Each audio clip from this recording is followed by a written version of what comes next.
In Washington, a budget is passed and the House of Representatives votes to replace Obamacare, while the president signed a long-awaited executive order on religious liberty. What does it all mean? Political consultant Mary Madeline joins me with analysis. And with so much hurting in the world, how should the church respond? Professor of Moral Theology and author of Hurting in the Church, Father Thomas Berg, is here with insight and will share with you a very special exhibit on the lives of the Swiss Guards. The World Over begins right now.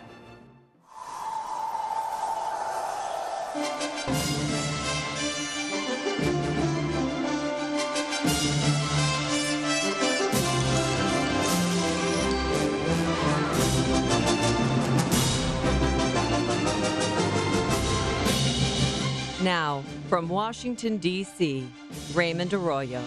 A warm welcome to all of you joining us in the United States and the world over. Mary Madeline and Father Thomas Berg are straight ahead. If you'd like to comment on tonight's show, send me a tweet. I'm at Raymond Arroyo, or you can email me at worldover@ewtn.com. Here's the brief news from the world over this week. House Republicans on Thursday passed their long-sought-after health care bill.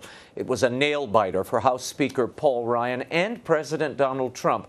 6 weeks after a jarring defeat, conservatives backed the revamped American Health Care Act with one vote to spare.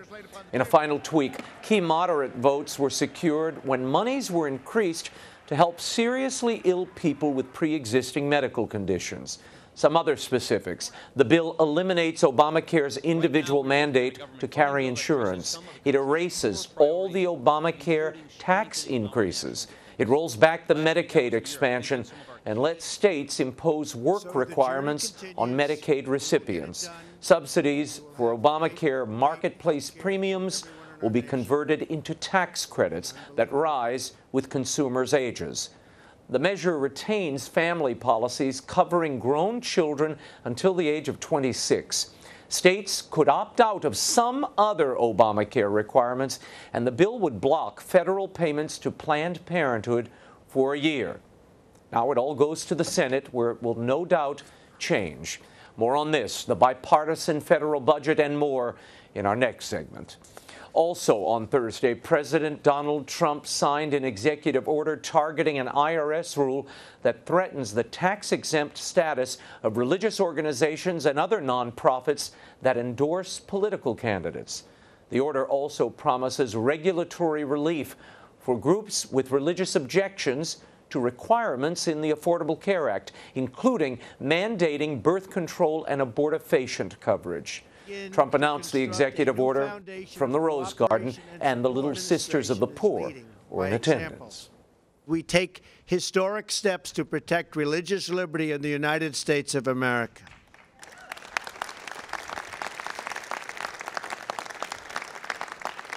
We will not allow people of faith to be targeted, bullied, or silenced anymore.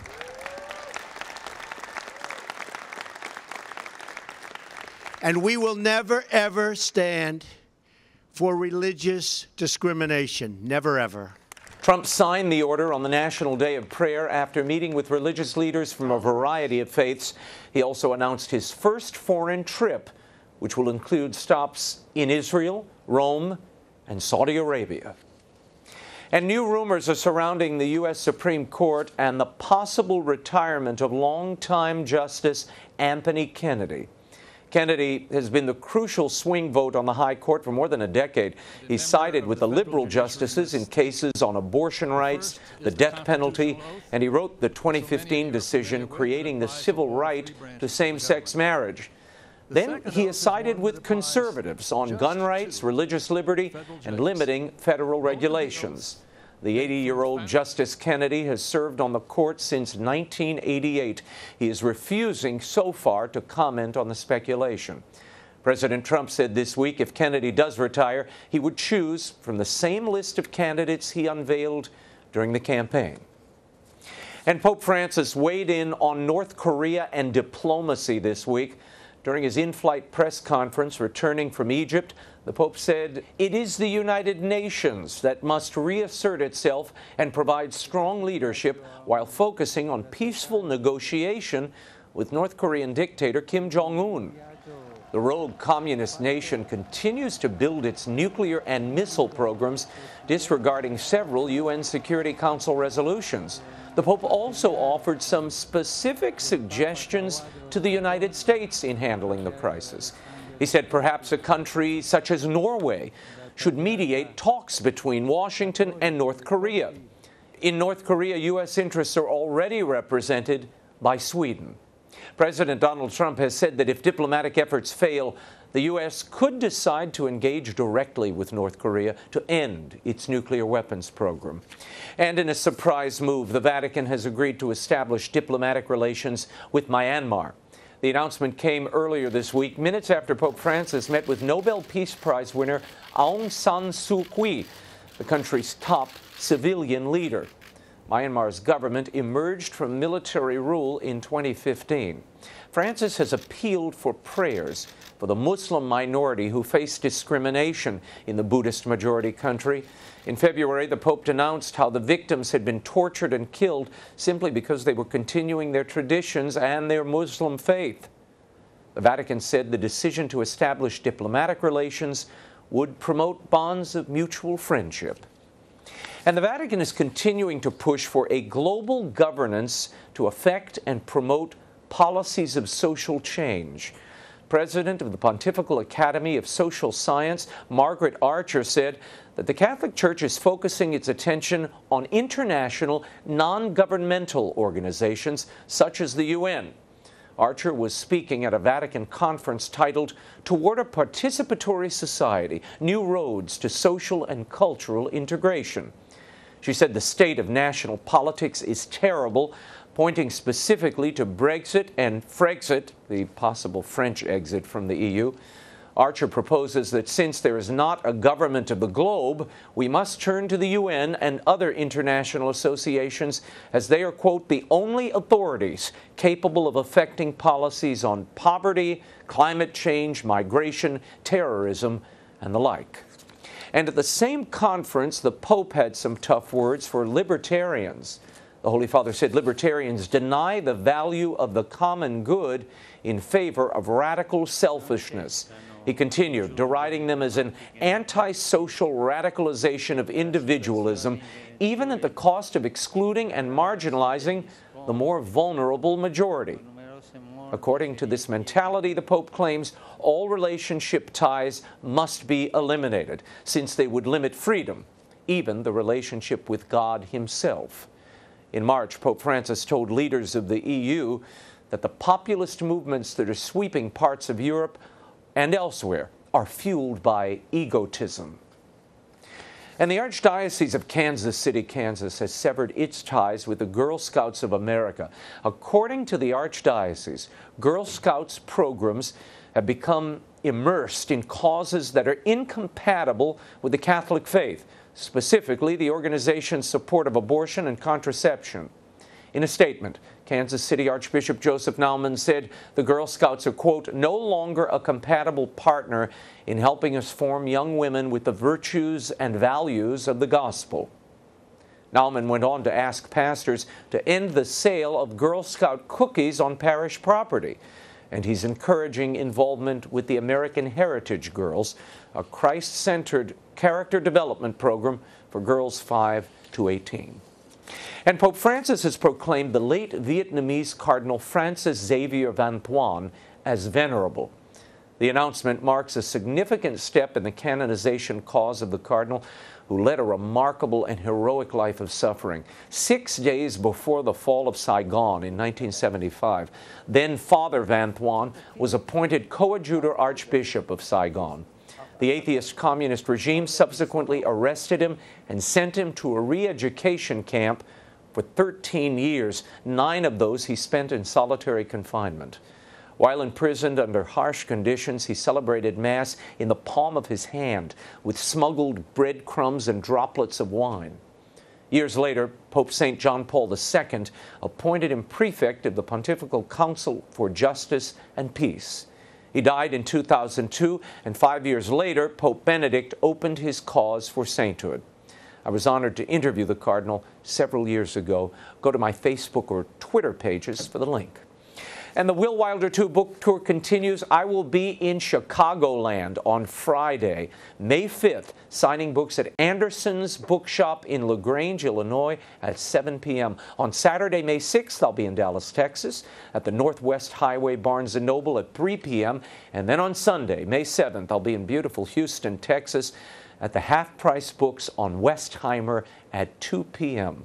Later, on May 17th, I'll be in Boston, Massachusetts at the Boston Marriott in Newton. All the details are at RaymondArroyo.com. I'm having such an incredible time on this tour, I cannot tell you. It is soul-filling, a great experience. When we return, a government shutdown is avoided through September, with Planned Parenthood and arts funding still intact, while the GOP votes to repeal and replace Obamacare. How effective has messaging been from the White House? Mary Madeline is up next with analysis when the world over continues. Stay right there.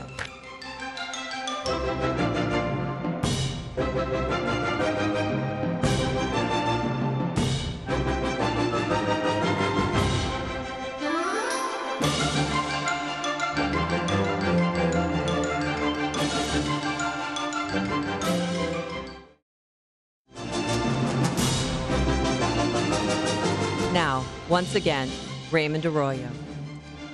Welcome back to the world over. Congress passed a continuing resolution this week funding the government and avoiding a shutdown through September. But programs that President Trump vowed to defund are still receiving funds. And the GOP took another shot at overhauling the Affordable Care Act, but it stopped short of a full repeal and replacement. Is there a messaging problem at the White House that is delaying the Trump agenda? With analysis, I'm joined on set by political consultant and former advisor to George W. Bush, not to mention Mrs. James Carville, Mary Madeline. And friend of Raymond. And friend of Raymond. Thank you for being here. FOR. I want to start with what we saw today. Earlier, Nancy Pelosi came out after the GOP squeaked this health care reform through, and here's what she had to say, followed by the president. Watch. Well, let me just say that they have this vote tattooed on them. This is a scar they will carry. Why would they vote for it if they don't think it's worthy of support because the Senate won't change it?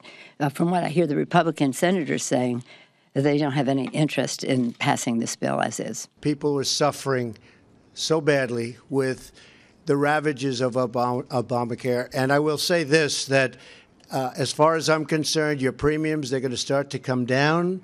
We're going to get this passed through the Senate. I feel so confident. Mary Madeline, are you confident that this can pass through the Senate in this form? I'm confident that Obamacare will be repealed to the extent that premiums are going to go down. That's what Donald Trump promised. Sometimes we talk in our language. We're in a parallel universe. What people here in New Orleans and outside the Beltway, places that we love, not that we don't love the Beltway, all they want is results, and that's who Donald Trump is. He lives in Realville, as Rush says, and he goes by results, and he's going to get the results. Premiums are going to be lowered. Obamacare is already dismantling itself. So all this gobbledygook, not to mention Mrs. Pelosi's endless gobbledygook, it's like white noise. And I also think the senators who, whatever they're saying now, will have to face the electorate that voted Trump in the midterms, and several of whom were elected in our blue senators being running in red Trump victory states. So, yeah, I'm pretty confident. During that final vote on the House floor, it was only one vote over the needed 216.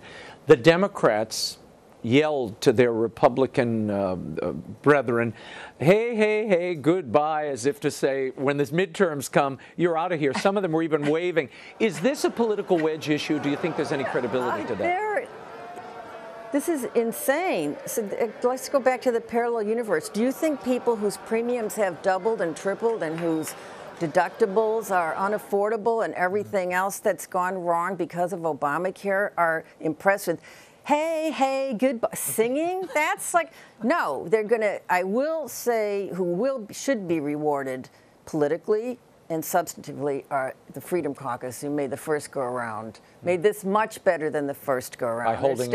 There's still improvements to be made, but there are market mechanism insertions in this that were absent in the first go-around. So we have to remember that ever since Obama's crammed down, the opposition to it has been intense. It was so intense it led to the rise of the Tea Party, and it led to the Republicans winning majorities in both chambers. So I think politics is the wind under their wings is on the side of getting rid of it and making health care affordable. And according to this plan they passed today, Planned Parenthood is cut, but only for 1 year.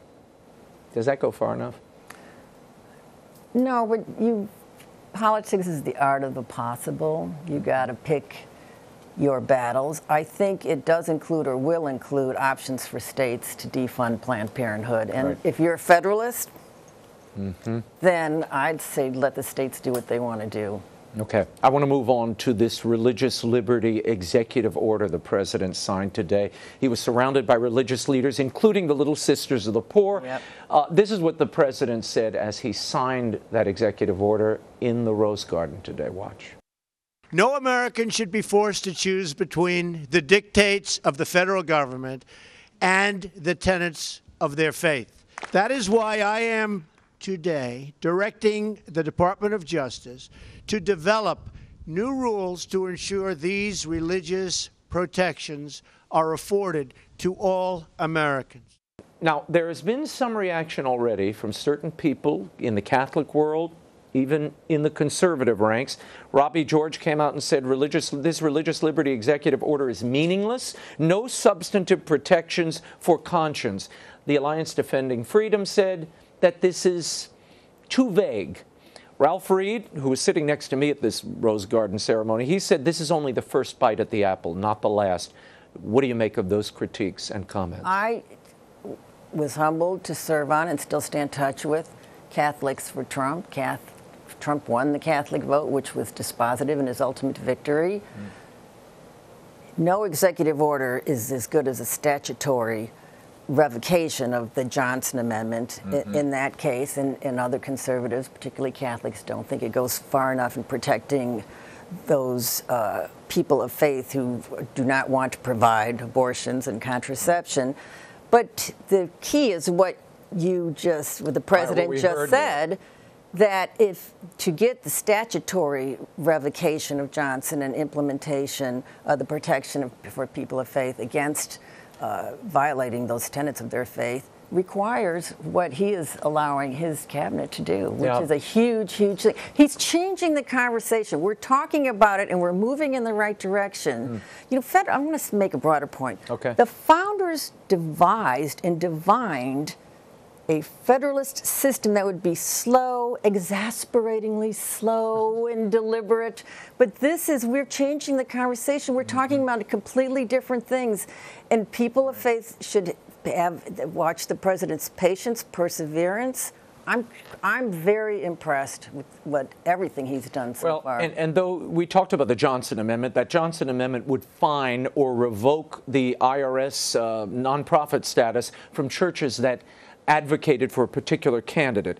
The president is erasing that, nullifying in some ways. He is, but all he's saying is that he's saying the IRS has greater latitude not to enforce it. Or, again, parallel universe. So people out there are like, what? What does that mean? What it means is wait to see what Sessions is going to do, which will be the ultimate revocation. Right, and that's the big, to my eye, that's the bigger news here, and nobody's talking about it. He's empowering the Department of Justice to go out. That's because you're smart and nobody else gets it. They're all focused on free contraception. Yeah, but that's the more important thing, to go agency by agency and rewrite rules and regs. With Jeff Sessions doing that, that will have far-reaching effects. And Catholics should keep an eye on this, because just allowing agencies to not to have such strict enforcement goes away if there's and there will be another administration. So this has to be codified in the law. And then there was a big announcement today, and this shouldn't be forgotten either. Wow. The president is making his first foreign trip before the G7 in just a few weeks. He's going to Israel. He's going to Riyadh in Saudi Arabia, and he's going to Rome. So it's Catholics, Muslims, and Jews. He's hitting all the bases, and that's his first visit. The significance of that. It's huge. Again, we're changing the conversation. We're putting people in a room. We're probably not, nothing happens overnight, but just the convening of people of different faiths together, as this Pope and his predecessors have done, reaching out to other faiths. This is awesome. Yeah. And I love that it's his first. Yeah, well, and I'm told we're going to see some amazing things come out of that Saudi Arabia visit, that there are some plans afoot that I think is going to be incredible. This is something that is so under-expressed or undervalued or under-discussed.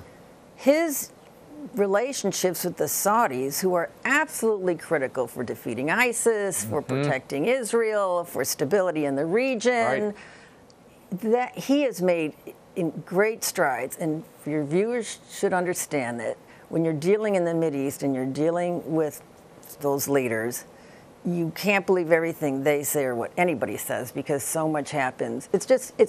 It is by definition not a transparent process, but that he's met with whom he's met and is meeting with whom he plans to meet is a huge big league meeting. Yes, big league. What do you expect, or what should the president say to the Pope when they meet? Because these two men have been depicted as being on opposite sides of politics and just about everything else. Are there points of commonality that they can stress and work on together?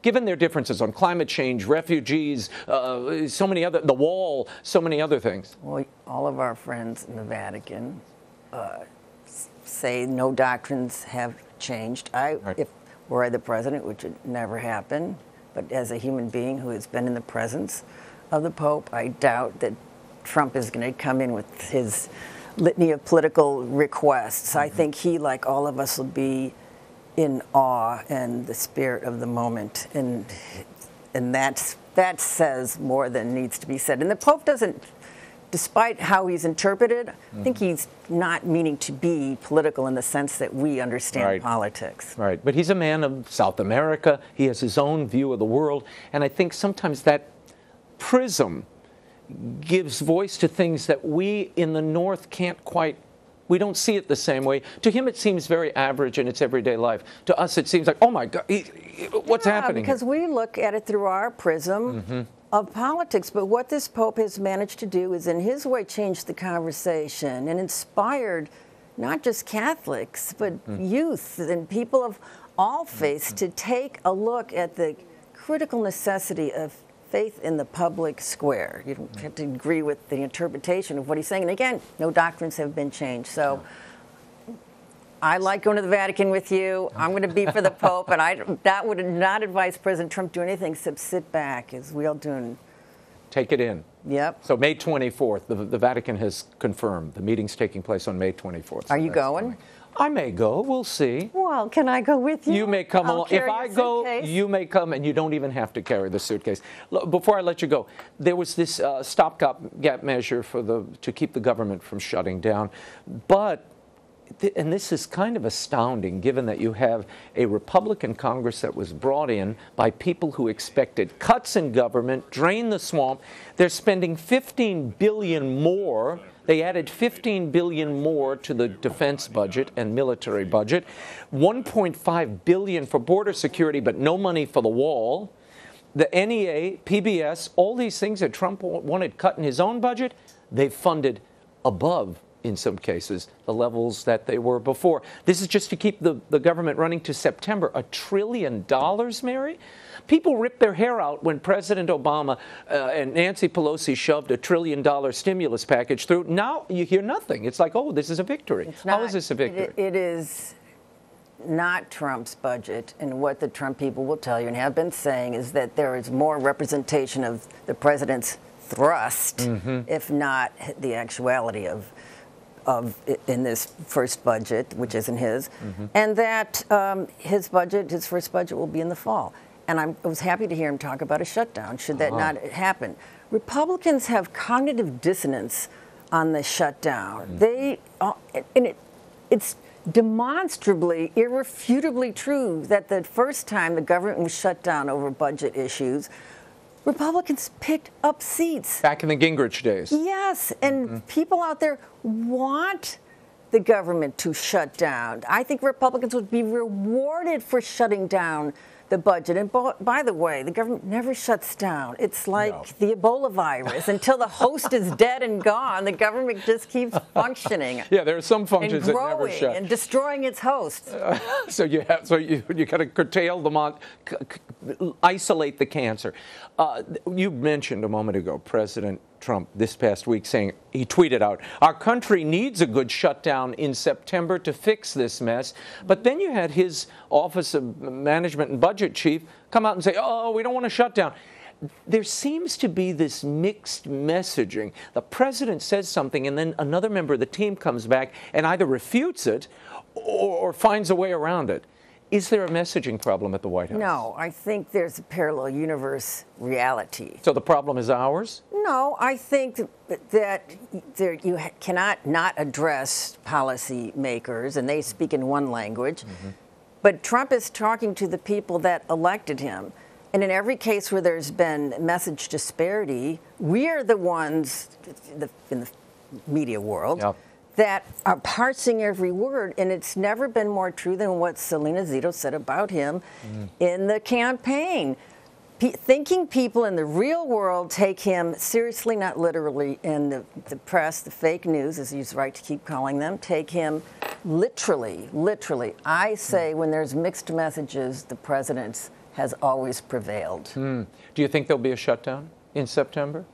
No, I wouldn't. I would hope that there could be, that it's a real possibility, but I'm not afraid of it, and I hope he does get more. I mean, you got to pick your battles. You can't shut the whole thing down over some single issues here and there, but there should be more of what he wants. But as for this not funding the wall, again, he lives in Realville.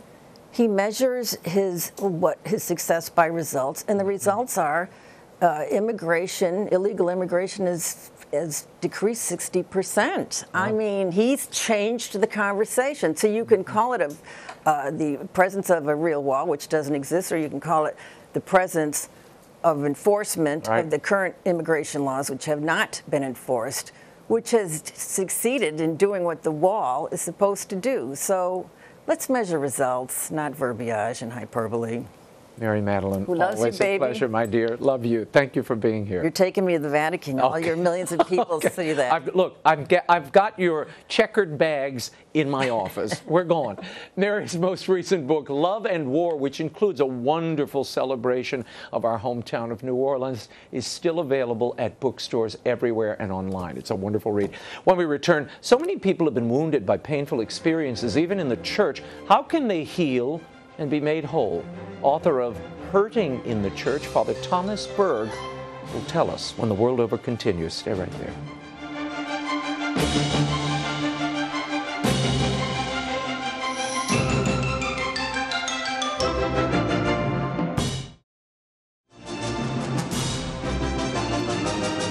Now, once again, Raymond Arroyo. Welcome back to The World Over. We as humans experience pain in many different forms, but often the deepest can come from family, friends, and even at times the church. My next guest has written a very personal and candid book on this subject titled Hurting in the Church, A Way Forward for Wounded Catholics. He's a professor of moral theology and vice rector of St. Joseph's Seminary in New York. He's also a former priest of the Legion of Christ. I sat down with him recently in our D.C. studio. Here's Father Thomas Berg. Father Berg, tell me how your 9 years as a Legionnaire of Christ enabled you, really, prepared you in some ways to write this book. Yeah, it was actually 8 years as a priest and 23 years altogether as in formation and so forth. That was really the crisis of the Legionaries that I think many of your viewers are familiar with. The tumult of discovering that our founder had been leading this double life, the very slow rollout of the truth of those, the reality of his double life. And that was all, I guess that all personally for, not just for myself, I believe for all of us, was kind of really an experience of betrayal. Betrayal is a strong word, but betrayal in a sense from the leadership, the superiors and so forth, who many of them, the vast majority were also themselves, kind of all of us, drawn into this web of deceptions and so forth around cult of personality around the life of Maciel. So that is the experience then that kind of catapulted me into how do you recover? How do you crisis. go on and preserve a sense of faith? Exactly, and that's what I talk about in the book. Yeah, no, and it's unflinching at points, and I want to get into some of the practical advice you offer. Sure. There's something you write in the book. Every time I stand at the pulpit to preach, in church to preach, I look out at the faces staring back at me, and I know I'm speaking to hurting individuals. We hurt first and foremost because life hurts. Hurting is part of the human condition. Define hurt. What does that mean? Why is it necessary? Well, I guess really the kind of, obviously, that hurt exists on a spectrum. So I'm talking especially about emotional hurt, that suffering, the letdown, betrayal is probably one of the most painful experiences we can have. But when I'm standing at the pulpit, I know that I'm looking out at people who have had that experience, not just hurt in the church, but hurt, as I say, hurt in life itself. So that is enigmatically a part of the human condition. I think John Paul II was very big on this too, that discovering how this is kind of part of the fabric of human experience mysteriously. Our Lord asks us to embrace it, to follow Him through it, to allow Him to use it. But when that hurt originates in our experience and our interaction with our brothers and sisters in the church, that adds obviously another layer to this that is very, very particular and really constitutes a cross for a lot of people. Well, you talk about the sex abuse crisis, those who've been victims of abuse, those who were scandalized by the abuse they saw reported on the covers of newspapers and on television. And you warn against cynicism setting in, that this can do damage and even erode faith. How do you cope then? What do you do? Right. Well, I think the best medicine we have in the church for cynicism is hope, the infused virtue of hope that we all have to pray for and work. Meaning the gift of hope. I mean, I know hope, the theological obviously, term, but define that for people. Sure. I mean, hope is to look forward and know that our lives are always in the hands of our Lord, that we entrust ourselves to Him, that He, no matter what our circumstances, He has us and He's working through us, and He can even take these negative experiences of hurt and the sufferings that we've had and actually use those for our good and draw good from them. And as I was saying, some of the gems in the book are the stories that I interweave, and I'm thinking particularly of one remarkable woman who had, again, I'll leave it to your viewers to read the book, but the sum of her experience was to be able to look back and say, God makes beautiful out of it. So God can take all of these hurtful experiences and He can bring good from it, and that's His promise. And that's really what anchors us in hope. Hope is not by the way, it's not simply the belief, the optimistic belief that everything is going to get better. Right. That's why I was asking you to define the term. A lot of people say, hope is just kind of, everything will be sunshine tomorrow. We're not talking about optimism. No, hope holds no such contentions necessarily. Yeah, no, it's a theological virtue, and it's really... Which anchors us in the beyond. Trust. Yes. It's really about trust. Absolutely. As I read the book, there's a moment in here where you talk about priests being victims many times of isolation and loneliness. Yes. Your advice to them would be what? We often don't think about priests being victimized in this way. Or victims of this sort of isolation. Priests, unfortunately, sometimes we can be our own worst enemies because we fall into activism, and we convince ourselves that I don't have time for friendship, I don't have time for some solitude, for prayer, etc. So we definitely need the support. I always recommend to my seminarians, have a little network of support, the support of especially good lay friendships, priest brothers who you're friends with, and support yourselves in that. The book seems to be, at least on one level, it seems to be directed to priests in crisis. Is that part of who the audience of this book is? I definitely, I mean, first of all, I really intend this to be a book that I think we all know persons who have walked away from the church, had a bad experience. I walked away, and I'm hoping you could give someone this book and say, look, I know how you feel, but why don't you read this and see if it makes a difference?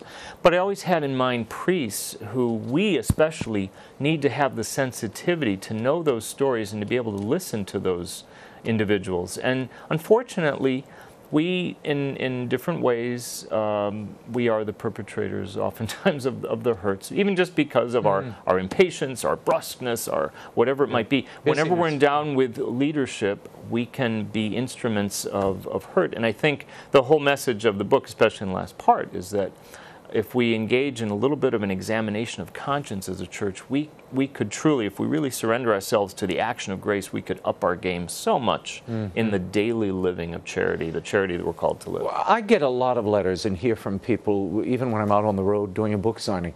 There is an awful lot of confusion in the church today. People are not quite sure if the sand has shifted beneath their feet and the things they were taught as children or as young adults have now changed, and this has caused its own brand of hurt and dare I say division in the church. Your solution to them, your advice to them would be what? My solution is, number one, let's avoid the pitfall of falling into the trap of placing each other in categories, becoming bitter, becoming cynical. Let's continue to discern the truth, to use Pope Francis's term, favorite term. If we're confused about, for example, the Amoris Laetitia, if we're confused about some of the things that are printed there, that are in, let's continue to listen. Let's continue to get at what the Holy Father's saying. Let's continue to persevere in that hope and trust that our Holy Father is the successor of Peter. He is guided by the Holy Spirit. Let's endeavor even more faithfully to listen to the Holy Spirit. What did you come away with? It said that every author, when you're writing a book, the book ends up teaching you in some ways. What did it teach you writing this, organizing your thoughts around this topic of healing and hurting in the church? I guess it really has taught me a lot about the value of redemptive suffering. It's taught me a lot about how one can take even those experiences that even after years and even after much prayer leave us questioning, how could this have happened? Why did this happen?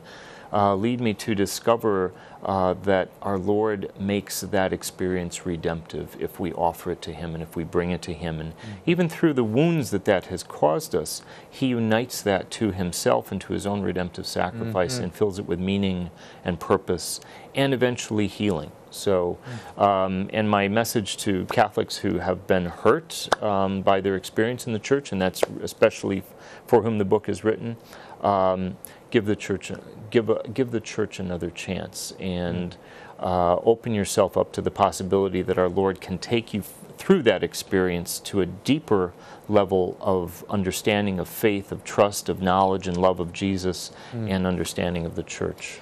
Do you find people resistant to that advice and message? Well, I mean, particularly when they're hurting.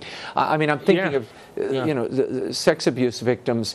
It's awfully hard for them to come to the church because the visage they had of the church, the image of the church, this individual they trusted, was the instrument of the victimization and the soul murderer, as you define it in the book. Absolutely, and that really speaks to the role that all of us need to play, particularly with victims of clergy sexual abuse. Our accompaniment and reaching out to these individuals. That healing really only can occur for many of them when we are willing to listen to their stories. I sat down with a number of victims in preparation for this book, and it was simply my listening to them, with my collar on. Tremendous experience of healing on both ends. We have to be willing to listen to their stories, validate what has happened to them, and that in itself is an enormous, once we've done that, we've crossed an enormous bridge. And we have to remember, too, the very important point that I make, especially with victims of abuse. They are not them. They are us. They are our brothers and sisters. They worked in the sacristies. They were altar boys. They were, they came from our best Catholic families who were so involved. And because, unfortunately, they were so involved, that's what left them in the position to be manipulated and violated. Father Berg, thank you for the book, Hurting in the Church. Thank you very much. And thanks for making it hurt a little less. Always so. With you. Thank you. Hurting in the Church, A Way Forward for Wounded Catholics by Father Thomas Berg is available online and at bookstores everywhere, as well as through EWTN's Religious Catalog. When we return, a look at the life and history of the men who protect the Pope. It's a new exhibit on the Swiss Guard with Vatican Museum curator Romina Cometti. And the World Over continues. Stay right there.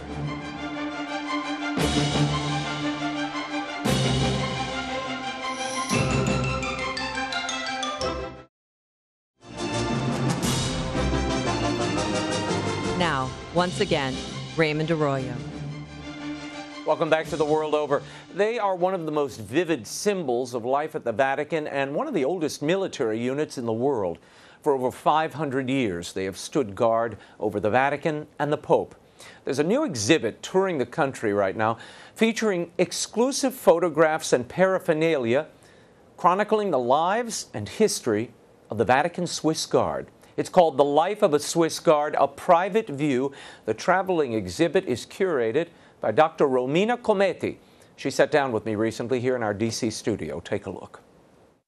So, Romina, I want to start with you. Tell me about the origins of this exhibit. It's a little odd to do an exhibition into the private lives of the Swiss Guard. It conjures up all kinds of images. Whose idea was this? Well, I have to say, it was my idea. Okay. We got this photographer. He was asked by the Swiss Guards to take some photographs of the previous commander, Daniel Arroyo. And he asked afterwards, like, can I stay a little more, like a couple of days, and take photos of the Swiss Guard? And Daniel Arroyo said, like, oh, perfect. He was a very proactive commander. He wanted to have material things. So he said, like, oh, several photographs of my guards would be a great idea. And Fabio took these pictures for 3 days, and when we were looking at these pictures, they were very different, because he is a contemporary art photographer in Milan. And so the shooting, the angle, and the feelings that were communicating were totally different. Were contemporary photographs of one of the most ancient orders. Well, it's the most ancient, I think. Yeah. It's the most ancient order of military still existing. Yeah, some people think of the Swiss Guard because of the bright colored outfits that they see at the papal audiences, that, well, they're there for show. These are like, the elves at Macy's during Christmas time. But that's not true. They're actually a fighting force there to protect the Pope. Yes. And their lives are somewhat unknown to us. Yes. So what do we learn from the exhibit? We learned in the exhibit to see these young soldiers that are, yes, a military force, but they are also a peaceful military force. And this is very important, especially in this moment. They are very young. They all come from Switzerland. So you have these 20 years old that come there and they decide to sacrifice their lives because they are compelled to stay inside the Vatican and sleep there.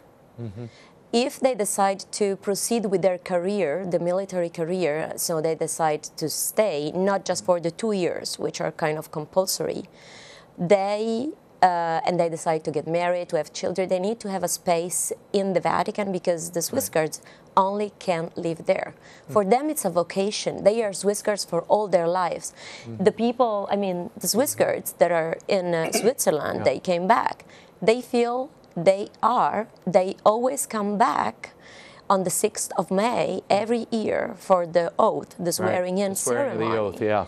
And if something would ever harm the Holy Father, they're ready to come. Ken Martin, tell us, why did you, as a patron of the arts, want to sponsor this exhibition? What did you see here that you thought people in America needed to see? Well, I think it's important that people understand the history that stands behind the church, not just from an ecclesiastical or perhaps a monumental standpoint, but from what really goes into the day-to-day operations of operating the Vatican, protecting the Pope, and making sure that he is safe. Because he's out in the open piazza in front of St. Peter's a lot. You don't necessarily think there's any security there for him. He's obviously very exposed there. All of us, whether we're Catholic or not, I think are really invested in the Pope and his safety. I mean, you hear that from people across the religious spectrum, the great amount of respect that they have for our Holy Father and his security and his safety. Romina Cometti, you really curated this entire exhibit. What did you learn from doing this and collecting these 80 photos and artifacts associated with the Swiss Guard? I learned that what really matters is the feeling. As I said, like their vocation, the religion, their faith. Their personal involvement. The personal involvement. You should have seen that, because we showed them the photographs, and some of them, the photographer gave them the camera, so they played around with this camera. They're very young, and this what really, it's the most important part of it. It's also, I mean, they are 20 years old. They wake up at 4 o'clock in the morning to take the shifts. They stay all night guarding the doors of the Vatican, and the door of the Holy Father where he sleeps. Yeah, wow. So it's a very different way of seeing youth. As you know, there's a wonderful story about the Holy Father and when he was first elected, and he was staying, of course, in Casa Marta, San Marta, and he came out and he noticed that there was a Swiss guard standing there, and he asked the guard, "Have you been there all night?" And he said, "Yes, Holy Father, I have been." And he said, "Have you had breakfast?" He said, "No, Holy Father, I haven't." So he goes back into his rooms, comes out with a chair first, and tells the guard to sit down. And the guard said, "I can't do that. You know, my commander will have my head if I sit down." Well, he made him sit down, because the Pope said, "Well, I'm the Pope. You have to listen to me." Then he goes back in and brings out some breakfast for him. Because this guard, as Romina said, had been standing there all night long, making sure that he was protected. What does it cost to bring an exhibit like this to the United States? $30,000, and that was due to the generosity of the patrons of our chapter.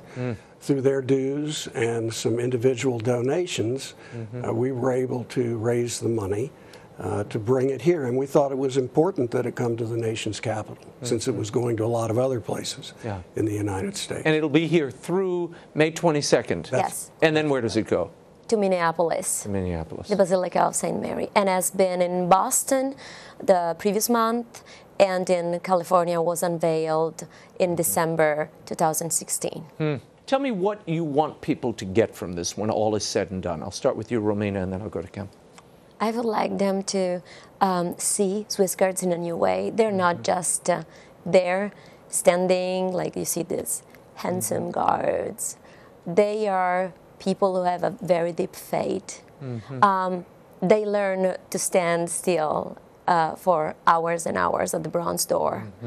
And they give a message of peace. There's real discipline, and they have to commit for a number of years. They don't just come in for 6 months. They have to stay for a while. 2 years. Of course, they've been doing it for hundreds of years. As I think we all know from church history that they have protected the Pope. They have sacrificed their lives to protect the Pope. And they are noted for their ability not only to protect, but for their discipline and their martial skills. Well, thank you both for being here, and we will certainly check out the exhibit, and we'll tell people where they can find it. Great. Thank you very much. Thank Thanks you so much. Pleasure. The Life of a Swiss Guard, a private view brought to you by the patrons of the arts in the Vatican Museums, is currently showing at the Basilica of the National Shrine in D.C. until May 22nd. It moves to the Basilica of St. Mary in Minneapolis, Minnesota on June 3rd, where it will remain until the end of July. Go see it if you can. That's all the time we have for now. Until next week, the show continues on Facebook and Twitter. Like me on Facebook, follow me on Twitter. The links are at RaymondArroyo.com, as are details of my Chicago, Dallas, Houston, and Boston book signings. Whew, got to relax this arm. Be sure to join us next week. Until then, we'll be scouting the world over for all that is seen and unseen. On behalf of the staff and crew of EWTN News, thanks for watching. I'm Raymond Arroyo from Washington, D.C. Bye now.